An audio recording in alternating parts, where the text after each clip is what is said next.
Olá a todos, sejam muito bem-vindos ao Mensagem da Suzane. Espero que todos vocês se encontrem bem e que essa mensagem que vou compartilhar com vocês possa chegar ao seu coração e dar muito frutos e você ser abençoado pela graça de Deus.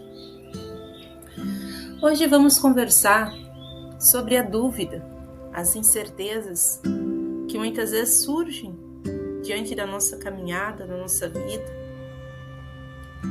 E a dúvida muitas vezes faz o que? A gente ficar parado, muitas vezes duvidar da nossa capacidade, duvidar até de Deus. A dúvida ela faz.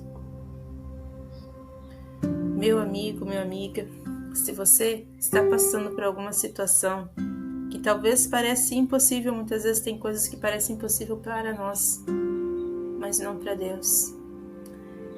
E a palavra de Deus também diz que tudo é possível àquele que crer. Ainda que tenhamos uma fé do tamanho de uma semente, de um grão de mostarda, ainda pode-se fazer o milagre. Você já observou o tamanho de uma semente de um grão de mostarda? É a menor de todas as sementes. Mas quando ela começa a germinar, a crescer, a sua planta, ela cresce, até se tornar uma árvore enorme, onde os pássaros pousam e fazem ninho. Assim tem que ser a sua fé. Nada pode deter o seu crescimento, nada. E a mensagem que quero compartilhar com você neste dia, ela se encontra no livro de João. Se você tem a Bíblia e você quer pegar ou quer anotar, se encontra no livro de João, capítulo 11. Lázaro, ele era amigo de Jesus e ele ficou doente. E as irmãs de Lázaro mandaram mensagem para o mestre a respeito do estado de saúde deste. Mas Jesus ficou tranquilo, não porque ele não estava se importando, porque ele sabia que Lázaro iria ficar tudo bem com ele. Imagine você recebe a notícia que algum amigo seu não está bem, e nesse momento a primeira coisa que bate é o desespero, a dúvida, a incerteza. Mas Jesus estava confiante. Mas essa confiança que Jesus estava, que ele tinha e tem, vem do Pai, da palavra. E assim, no versículo 1 de João 11, diz assim: o homem chamado Lázaro estava doente, e ele era do povoado de Betânia, onde Maria e sua irmã moravam. Esta Maria era a mesa que pôs o perfume nos pés do Senhor Jesus e enxugou com seus cabelos. Era o irmão dela, Lázaro, que estava doente. As duas irmãs mandaram dizer a Jesus: Senhor, o seu querido amigo Lázaro está doente. Quando Jesus recebeu a notícia, ele não foi no mesmo momento ali atender. E muitas vezes quando a gente coloca algo diante de Deus, não vai ser no mesmo momento que a gente vai ser atendido. Mas isso não significa que a nossa oração, a nossa prece não foi atendida, que ele não ouviu. Mas muitas vezes nesse intervalo da nossa oração e da espera, muitas vezes o que a gente deixa entrar? A dúvida, a incerteza, a incredulidade, a ansiedade. No versículo 5, diz assim: Jesus amava muito Marta e sua irmã e também Lázaro, porém quando soube que Lázaro estava doente, ainda ficou 2 dias onde estava. E então disse aos seus discípulos: vamos voltar para a Judeia. Mas eles disseram: Mestre, faz tão pouco tempo que o povo de lá queria matá-lo e há pedras, se o Senhor quer voltar. povo da cidade, eles queriam matar Jesus porque, por causa da palavra, da revelação, que Jesus estava trazendo ali a verdade. E a palavra de Deus diz que Jesus ainda ficou mais 2 dias onde ele estava. E quando Jesus ele retorna, vai até ao encontro das irmãs de Lázaro, ele recebe a notícia das irmãs que Lázaro já não estava mais entre eles. Lázaro havia partido, havia morrido. E Jesus pede para as irmãs de Lázaro se acalmar, que Lázaro não está morto, que está apenas dormindo. E assim no versículo 9 diz assim: por acaso o dia não tem 12 horas? Se alguém anda de dia, não tropeça, porque vê a luz deste mundo. Mas se anda de noite, tropeça, porque nele não existe luz. Jesus disse, e depois continuou: o nosso amigo Lázaro está dormindo, mas eu vou-lo acordar. Senhor, se ele está dormindo, isso quer dizer que ele vai ficar bem? Aqui Jesus estava dizendo para os discípulos.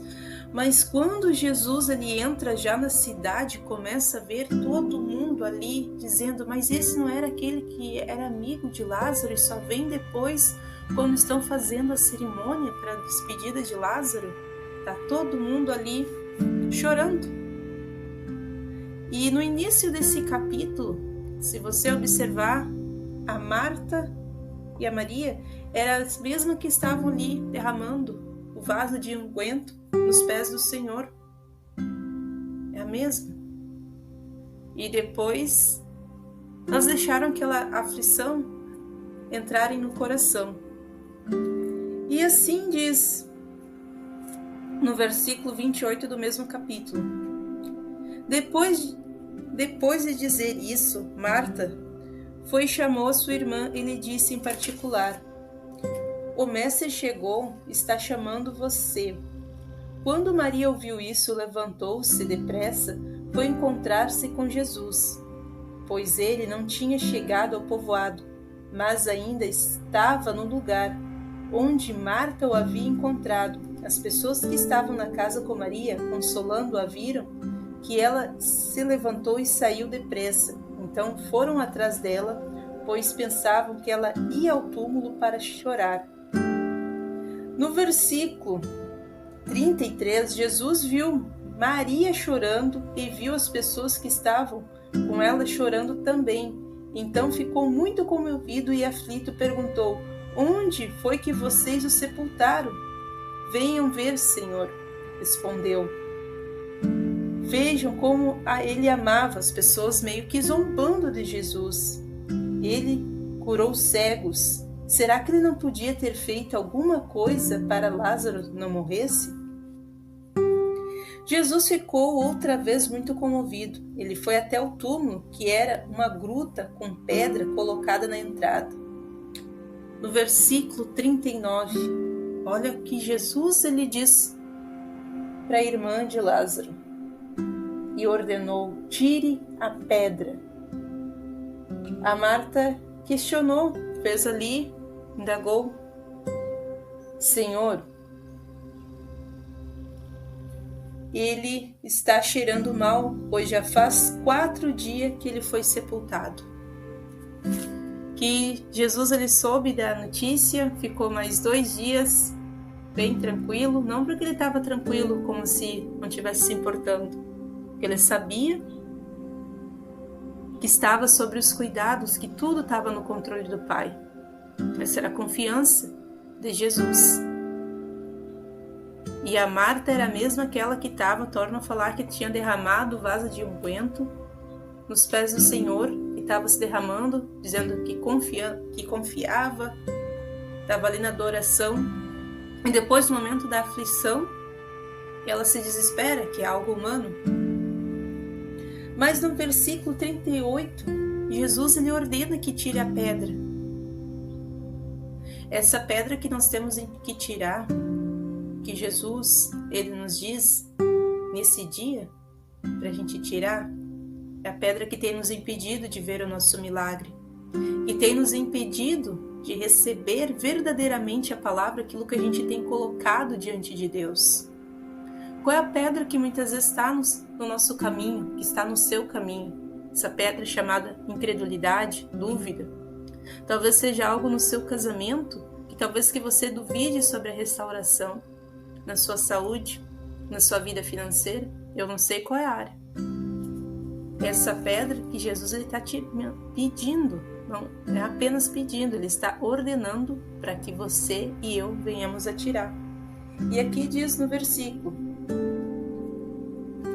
Jesus respondeu, eu não lhe disse que se você crer, você verá a revelação do poder glorioso de Deus? É a mesma coisa que Deus está nos falando nessa manhã, nessa tarde ou nessa noite, dependendo do horário que você estiver ouvindo. Se a gente duvidar no nosso coração, a gente não vai ver a glória do poder de Deus se manifestando sobre a nossa vida. A gente precisa tirar a pedra. Jesus, ele tinha poder, sim, para tirar a pedra, para remover aquela pedra. Mas tem coisas que é para mim, para você fazer. Até que a gente tiver com incredulidade no nosso coração, dúvida, Deus, ele não vai poder operar. Ele tem poder para tudo fazer. Mas ele só vai entrar na nossa vida para poder fazer o milagre se a gente abrir a porta do nosso coração e tirar esse pedregulho que muitas vezes é um pedregulho chamado mágoa, talvez um ressentimento que está no seu casamento por alguma coisa que aconteceu.